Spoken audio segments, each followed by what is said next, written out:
धर्मशाला मातिचंती लुटेरा दिन द्विपहर घर लुटि नहीं 15 लाख अधिक सुना अलंकार। धर्मशाला थाना अधीन क्षेत्रपाल पंचायत गोपालपुर गाँवर विचित्र कुमार साहू घर 1 तारिख दिन 15 भरी सुना अलंकार लुटि नहीं लुटेरा।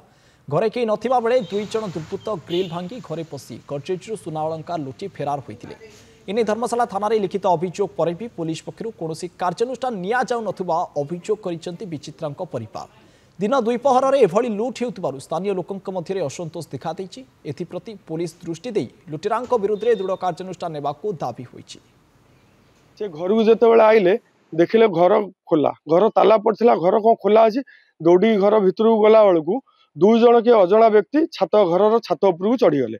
छात उपर चढ़ी जाई से उत्तर घर को डेई पड़े।